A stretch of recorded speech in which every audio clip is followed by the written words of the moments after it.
Rome thought it was getting a savior. What it actually got was a diseased pervert dressed in imperial robes, a man who took the hopes of an empire and turned them into a sewer of sex, shame, and humiliation.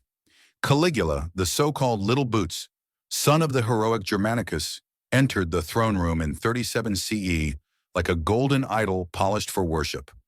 The people roared his name, begging for freedom from the paranoia of old Tiberius. At first, it looked like their prayers had been answered. Taxes were cut, political prisoners freed, soldiers showered with bonuses. Rome's citizens cheered their smiling boy emperor as if Jupiter himself had spat him down as a blessing. But blessings rot quickly when maggots crawl underneath, and in Caligula's veins, corruption was already spreading. Even in those early days, the seeds of sickness were visible. His obsession with his sisters was no tender family bond. It was a grotesque caress, a too long hand on the shoulder, a gaze that didn't belong between brother and sister. He paraded them like trophies, his private concubines disguised as imperial family. Foreign ambassadors, stiff with disgust, had to bow before this incestuous theater, watching Caligula's hand linger across Drusilla's body like a lover's touch. The Romans looked away, but the whispers spread. Their emperor's lust had no boundaries, not even blood.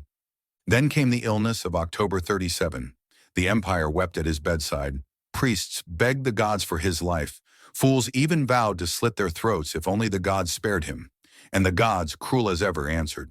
Caligula crawled out of that fever not reborn but rotten. His eyes, witnesses said, burned with unnatural fire. His movements twitched between manic frenzy and petrifying stillness. He claimed to see visions, claimed divinity, claimed the right to anything he wanted, anyone he wanted. And Rome in its stupidity still cheered him. They had no idea they'd just unleashed a predator. The changes slithered in slowly, like poison dripping drop by drop. At night, palace slaves whispered of strange noises behind marble doors. Young boys and girls, both slaves and citizens, were dragged inside by guards and came out hours later hollow-eyed, their bodies bruised and marked. The emperor wanted entertainment, but entertainment for him was nothing more than the stripping away of innocence.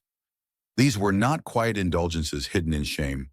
This was the emperor of Rome turning his palace into a public brothel, and attendance was mandatory. When courtiers dared suggest restraint, Caligula answered not with words but with fury. His rage was legendary, volcanic. Senators who hesitated found their wives shoved into imperial chambers. Fathers who resisted saw their daughters dragged away. The message was clear. Rome was his playground, its women his toys, its men his silent spectators. The empire that once conquered nations now stood conquered by a single man's appetite. And Caligula understood shame better than anyone. He didn't just rape, he humiliated. He forced senators to watch while he defiled their wives. He paraded noble daughters naked at feasts. He made fathers kiss his hand after he violated their children.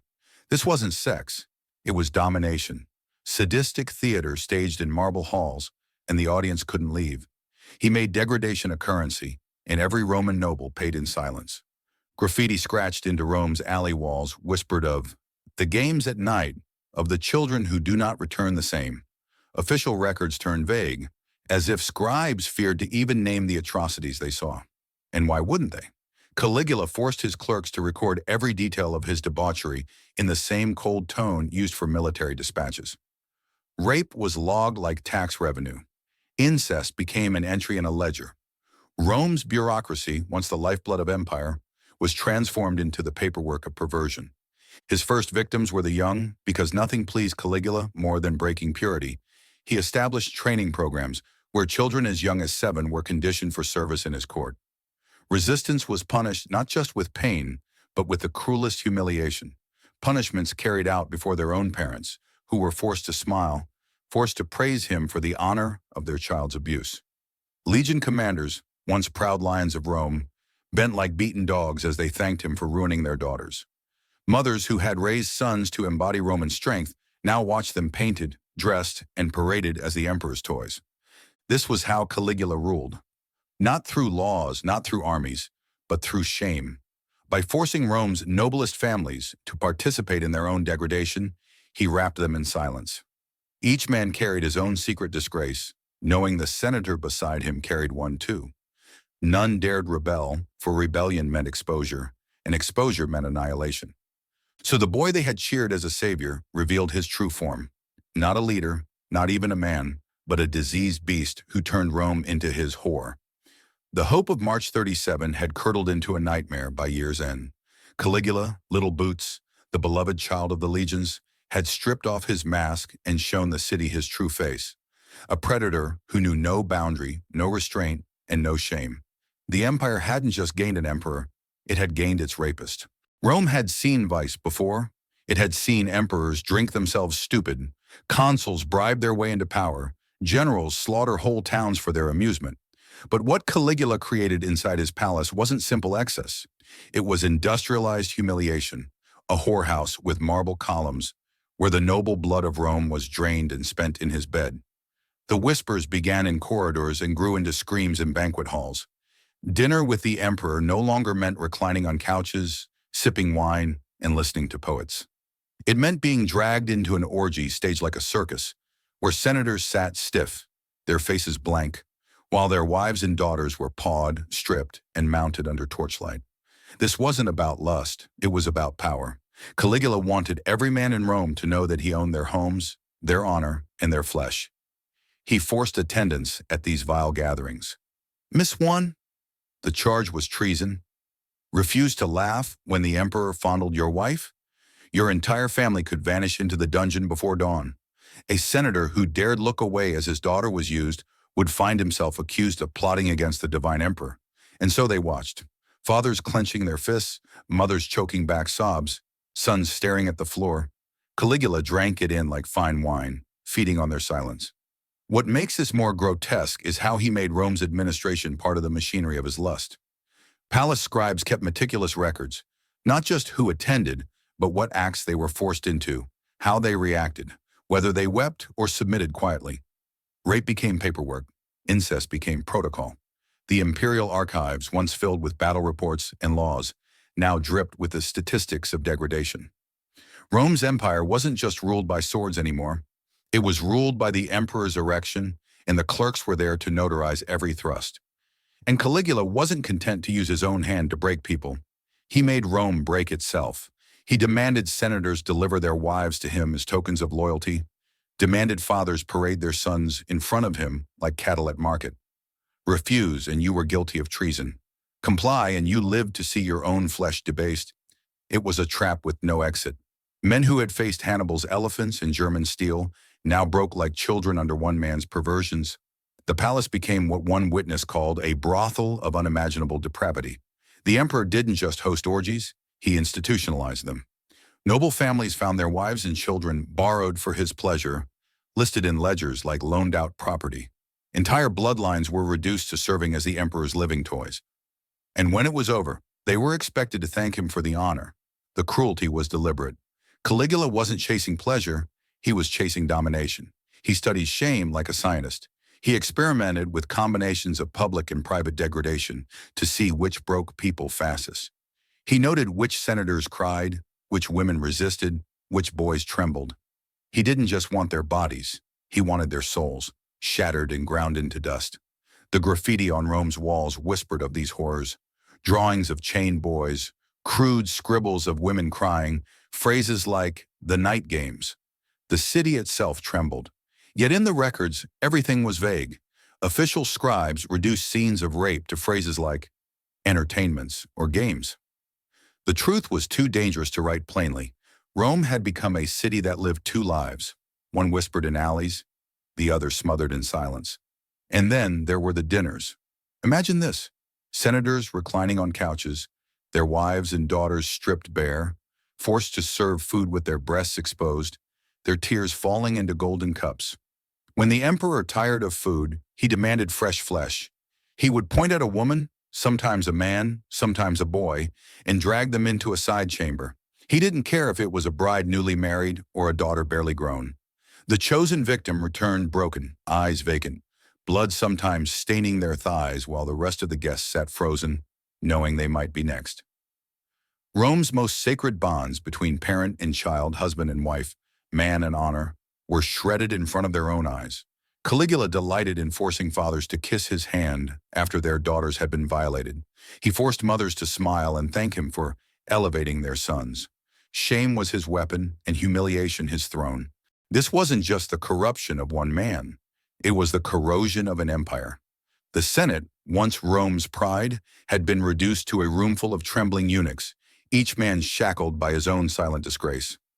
The mighty republic that had once stood against Carthage, Gaul, and Parthia was on its knees, bowing not to an emperor, but to a sadist with a crown. Rome's heart no longer beat with dignity. It beat with fear, with lust, with the rhythm of Caligula's nightly orgies. The palace was no longer the house of the emperor. It was a stage where Rome itself was stripped, defiled, and forced to perform. And the audience, the people, watched with eyes wide open, because to close them was to die. Caligula's sickness reached a point that makes even Rome's long history of cruelty look tame. He didn't just ruin reputations or humiliate rivals. He went further, reaching into Roman families and twisting their children's lives into tools for his own power. Childhood, the one boundary even Rome often respected, meant nothing to him. Boys and girls weren't seen as sons or daughters, but as pieces in his games of control. He dared to call it education. But this was no education. It was a mask, a cruel joke, a weapon. Children as young as 7 were summoned to the palace, lined up and recorded like property. Their names were entered into ledgers. Their looks, behavior, and obedience were all inspected and noted. Rome, once proud of its laws and victories, was now documenting the destruction of its own youth. The so-called training began with humiliation. Children were forced to serve the emperor and his court, made to perform duties far beyond their age, and pressured to act in ways that stripped away their dignity. They were taught to hide their fear, to laugh when mocked, to submit when commanded, until their innocence was gone, replaced by a hollow obedience. And the parents? They were turned into unwilling accomplices. Fathers who had once commanded armies were forced to watch their sons degraded. Mothers who had raised daughters with pride were made to stand by, powerless, as their children were reduced to ornaments for the emperor's amusement. Afterwards, Caligula demanded thanks, forcing parents to publicly praise him for the honor. His true pleasure was not in indulgence, but in domination and humiliation. Resistance was impossible. Families who tried to protect their children were punished with death. Along the roads, crucifixions became warnings. Parents who dared to hide a son or daughter nailed up as examples to all. In the provinces, governors, eager to win the emperor's favor, sent children as tribute. Entire villages were left empty of their young. The children who resisted faced cruel punishments. Some were starved until they broke. Others were beaten or isolated until they submitted. The goal was never just pain. It was to erase hope, to make every child and every family believe there was no escape from the emperor's will. Whispers spread through Rome about the horrors. Graffiti scratched into walls spoke of night games and stolen children. Physicians recorded cases of boys and girls haunted by nightmares, unable to speak, staring blankly for hours. Today we would call it trauma. The Romans called it madness. Whatever the word, the scars were real, and Caligula studied it all. He treated suffering like an experiment. Records suggest he kept notes, observing which children resisted, which submitted quickly, which methods produced the most obedience. He didn't simply destroy for pleasure, he destroyed with purpose, refining cruelty as if it were a science. Shame was his greatest weapon. By forcing fathers to watch and mothers to praise, he trapped Rome's nobility in silence. No senator could rise against him because each one carried the same shameful secret. Their own child had been broken. Their silence kept them loyal more than any sword or chain could. This wasn't mere excess. It was deliberate annihilation. Of family, of dignity, of the future itself. Rome had witnessed gladiators bleeding in the arena, rebels nailed to crosses, slaves whipped in public squares, but nothing compared to seeing its children taken, reshaped, and ruined under the gaze of its emperor. Caligula didn't just rule Rome, he poisoned its future and forced it to thank him for the privilege. As if destroying Rome's children wasn't enough, Caligula dragged his own blood into his cesspool of lust. Incest, the dirtiest word in Roman society, the sin that made even hardened men shudder, became his favorite form of theater. And he didn't hide it. He flaunted it. He paraded it. He spat in the face of every law, every sacred boundary, by turning his sisters into his lovers, his wives, his whores. Drusilla, Agrippina, Julia Livilla. Their names should have been protected by family honor. Instead, they were dragged into bed with their brother while Rome watched in shock. He appeared in public with them on his arm, not as sisters but as trophies. He demanded that senators and citizens treat them as his wives, bow to them, honor them with titles usually reserved for the emperor alone. It was a grotesque performance of family as fornication, bloodline as brothel. And Drusilla, she was his favorite, his obsession, his captive goddess. Caligula paraded her as if she were Rome's empress, even though everyone knew she was his sister. The looks, the touches, the whispered moans that leaked from palace chambers. Nothing was hidden. Rome's elite were forced to swallow the shame in silence, knowing that their emperor had turned sibling love into public porn. When Drusilla died in 38 CE, Caligula's sickness only deepened. His grief wasn't the grief of a brother, it was the rage of a man losing his favorite concubine. He declared her a goddess. He forced the Senate to swear oaths in her name. Priests were ordered to sacrifice animals at her altar. Anyone who didn't mourn loudly enough was executed. Drusilla's body might have been in the ground, but Caligula kept her alive by making her divinity mandatory. Rome was forced to worship his sister slut as though she were Venus reborn. It was incest turned into state religion, and he didn't stop there. Agrippina and Julia Livilla became his new toys, dragged into ceremonies where they were made to reenact scenes he claimed to have shared with Drusilla. Imagine it. Rome's noble daughters forced into public rituals of incest, acting out their dead sister's perversions in front of terrified audiences. This wasn't rumor. It was staged humiliation, with nobles compelled to watch the emperor mock every taboo their civilization held sacred. Religion itself was defiled. Caligula declared himself a living god. He marched into temples, demanded priests bow to him, and demanded worship in forms so obscene that Rome's traditions crumbled under the weight of his madness. Vestal virgins, women sworn to lifelong chastity, were summoned to the palace and violated. Their virginity, once considered the lifeline of Rome's fortune, was shredded by the emperor himself. Centuries of sacred protection burned in one man's lust. He ordered prostitutes installed in temples, claiming it was devotion to the divine emperor. Worship became fornication, altars became beds. The empire's holiest places were turned into brothels, with Caligula at the center, laughing as priests and worshippers were forced to participate. Rome's gods weren't just mocked, they were sodomized. The incest, the blasphemy, the forced ceremonies, all of it was about control. Caligula wasn't content to own his sisters' bodies. He wanted Rome itself to choke on the sight. He wanted senators to sit in silence while their emperor kissed Drusilla's lips like a bride, or forced Agrippina to kneel before him in public. He wanted priests to chant hymns that were really moans. He wanted fathers and mothers to bow to a religion built on his family's degradation. Every tradition that had held Rome together, family honor, religious sanctity, public morality, was torn down and pissed on. And the people were made to smile through their horror. They clapped at the ceremonies. They prayed at Drusilla's shrine. They whispered behind their hands, but never loudly enough for anyone to hear. Silence was survival. The Senate, Rome's proud institution, was reduced to a gaggle of cowards forced to honor Caligula's sisters as divine wives. The priests, once guardians of Rome's spiritual life, became actors in his pornographic theater. The people, once proud of their laws and gods, found themselves kneeling at incestuous altars. The empire's backbone had been snapped, and the man snapping it was laughing in their faces. Caligula's incest wasn't just scandal, it was a weapon. He made Rome complicit in his filth by forcing them to worship Drusilla as a goddess. By making them witness Agrippina and Julia Livilla's humiliation, he ensured no one could stand against him without first confronting their own disgrace.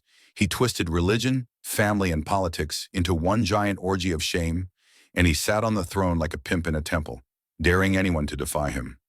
Rome had faced barbarians, civil wars, and tyrants before, but nothing prepared them for this. An emperor who turned his sisters into wives, his bed into an altar, and his empire into an audience for incest. Caligula wasn't just mad.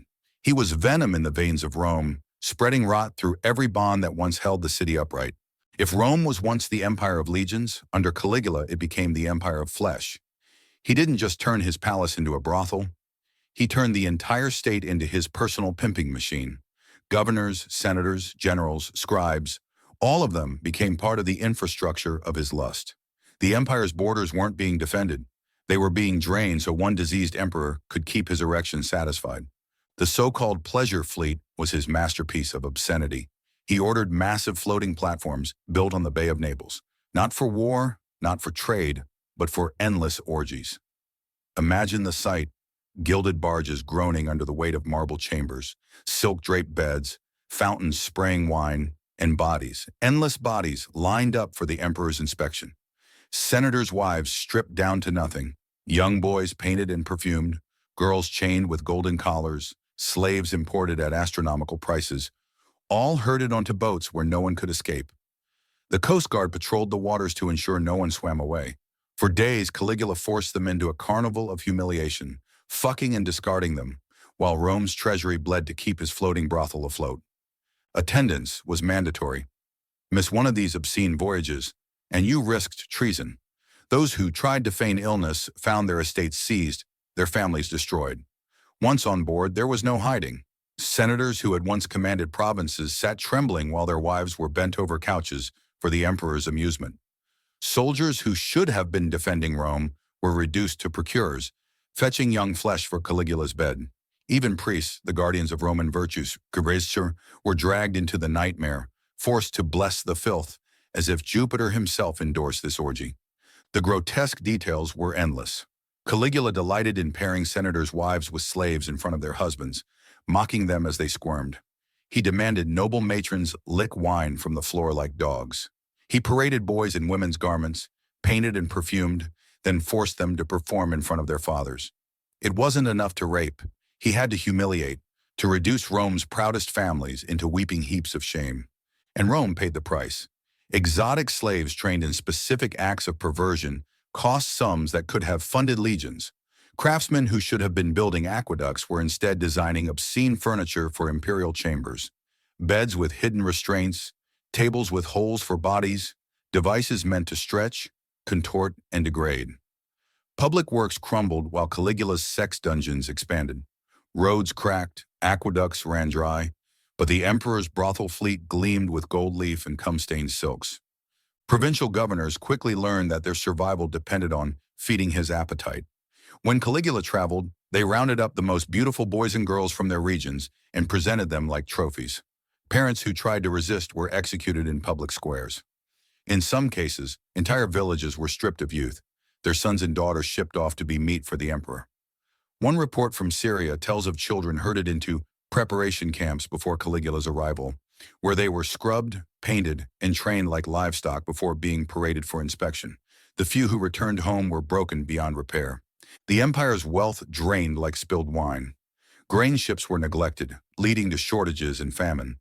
Public funds that once built roads and fed citizens now bought jewels for whores, perfumes for boys, and gold-plated chains for slaves. The emperor's treasury became a brothel register, its riches poured into keeping his sadistic fantasies alive. Rome's might wasn't measured in legions anymore.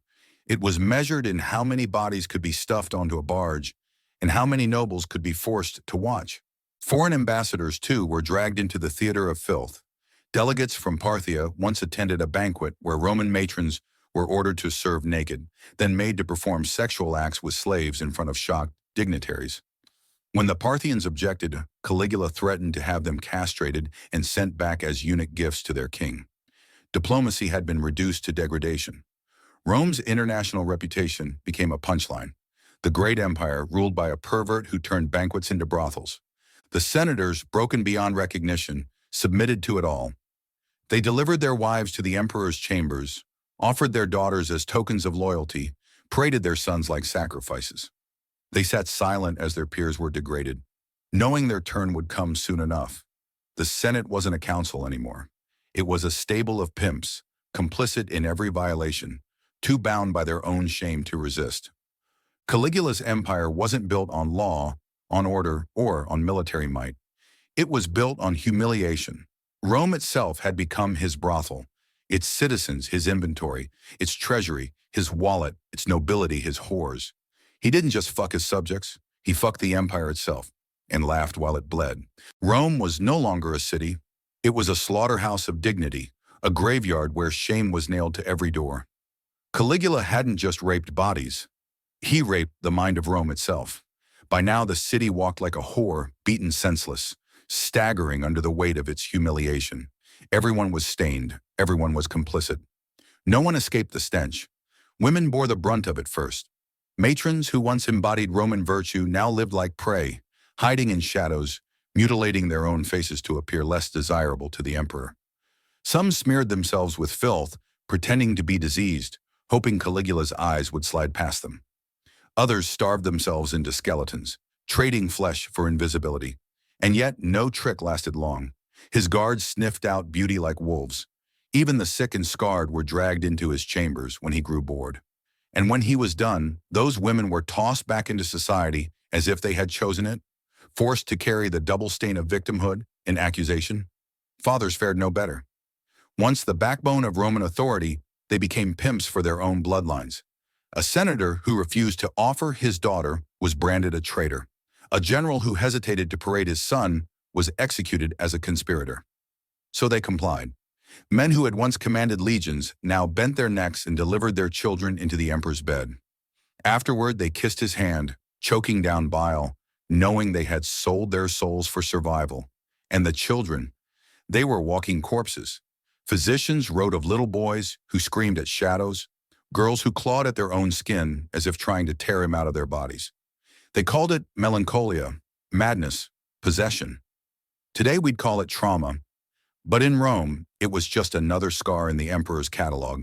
Some children killed themselves.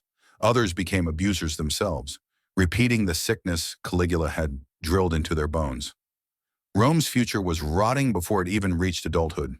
Even religion, Rome's last sacred refuge, was turned into a piss-soaked parody. Priests once proud of their temples now bent over altars while Caligula desecrated sacred rites with mockery and filth. Vestal virgins, who were supposed to remain untouched or face death, became his playthings. Virgins, no longer sacred, now served as proof that nothing was untouchable. Temple floors, once drenched in the blood of sacrifices, now stank of sex. Worshippers who came seeking solace found themselves witnesses to blasphemy staged as entertainment. Rome's gods weren't being worshipped anymore. They were being fucked. Artists, too, were dragged into the sewer. Sculptors were ordered to carve obscene statues for Caligula's chambers. Painters were forced to daub walls with scenes of degradation that made them retch. Poets who had once praised valor and virtue were commanded to write odes to filth, verses that dripped with the emperor's perversions. Those who dared embed subtle resistance into their work, a mocking symbol, a hidden message, paid with their bodies. Sculptors had their hands crushed. Painters had their eyes gouged. Poets had their tongues ripped out. Rome's art, once a beacon of civilization, became pornography on command. Schools shut down. Teachers fled. Parents no longer dared send their children to be educated. Education meant exposure, and exposure meant Caligula's gaze. An entire generation grew up uneducated, illiterate, stupid, easier to control, easier to bend. Rome's mind, like its body, was mutilated. Knowledge dried up like blood on marble. And the law? The law became Caligula's pimping stick. Treason charges were stretched like elastic to cover anything. Refuse his advances. Treason. Failed to cheer loudly enough at his orgies? Treason. Judges sat in silence, knowing one wrong ruling meant their own wives on the emperor's bed. Lawyers didn't argue cases anymore. They competed in praising the emperor's genius for detecting treason in the most trivial acts. Trials weren't justice. They were theater, stage for an audience of one, with guilt always guaranteed. The economy bled out. Rome's treasury, once filled with spoils of conquest, now emptied into Caligula's brothels, orgies, and pleasure fleets. Grain ships rotted in harbors, aqueducts crumbled, roads cracked, but Caligula's obscene furniture gleamed. His floating orgies sailed, his palaces dripped with jewels.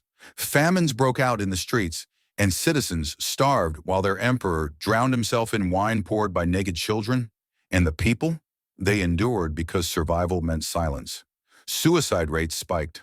Families drank poison together to escape summons to the palace. Some carved better the grave into their doors before hanging themselves. Rome, once proud, was now a city of ghosts, hollow-eyed citizens stumbling through life, too broken to resist, too ashamed to unite. Caligula had gutted Rome like a butcher. He carved out its soul, pissed in its wounds, and laughed while it bled. The empire's institutions, family, faith, law, education, art, all of them reduced to kindling for his sickness. He didn't just corrupt Rome, he defiled it so deeply that even death would not wash away the stain. By the end, even Rome's most broken cowards could no longer stomach the emperor.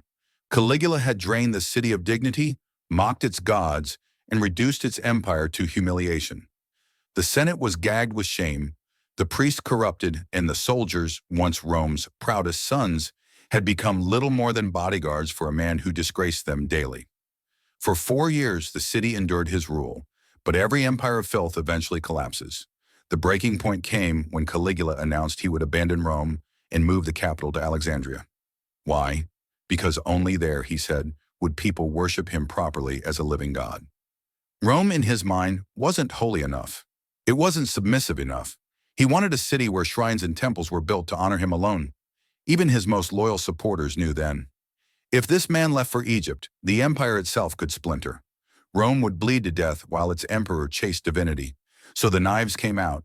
The Praetorian Guard, senators, and even palace officials, men who had endured years of his cruelty, men who had seen their families humiliated, joined together in a conspiracy. They weren't heroes. They were guilty themselves, complicit in everything. But they knew the monster had to be stopped, and they weren't going to stop him politely. January 24th, 41 CE. The emperor strutted through the palace corridors, full of his own arrogance, unaware that his final act was about to begin.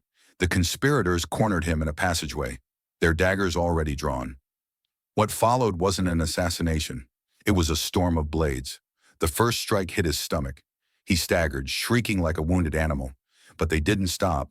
They stabbed again and again, over 30 wounds in all. Some blows hit his chest, some his throat. The rage of years poured into every strike until Caligula collapsed, drowning in his own blood. But vengeance didn't end with him. His wife, Caesonia, accused of supporting and enabling his cruelty, was also killed. Ancient sources say his infant daughter was not spared either. A brutal act meant to erase any trace of his bloodline. The conspirators weren't just killing an emperor, they were erasing a legacy they saw as poison. The palace exploded with fury. Statues of Caligula were torn down, smashed to rubble. His writings, filled with self-worship, were burned. Rome spat out his memory in a frenzy of long-suppressed hatred. They branded his reign damnatio memoriae, the damnation of memory. They wanted him erased, as if he had never existed. But scars that deep don't vanish. Rome had been stained forever. The aftermath was chaos. His uncle Claudius was pulled from hiding and shoved onto the throne. Rome desperate for stability. But Claudius inherited a wasteland, families divided, religion disgraced, children scarred, an economy drained, a senate drowning in guilt. Caligula's body was gone, but the damage he left behind lingered in every hall, every alley, every soul. Make no mistake, his death wasn't justice. Justice implies balance and restoration. This was revenge, a desperate lashing out by a city violated for too long. The 30 stab wounds weren't healing, they were release. Rome cut him down not to fix what he had broken, but to feel, for one brief moment, that the tyrant who had crushed them was finally made to suffer. Caligula's reign remains proof that power, unchecked, doesn't just corrupt. It festers, infects, and rots everything around it. He took Rome, once proud of its laws and civilization, and twisted it into something unrecognizable. He didn't simply fall, he was butchered. And Rome, broken and bleeding, finally laughed as the tyrant who mocked them all lay dead at their feet.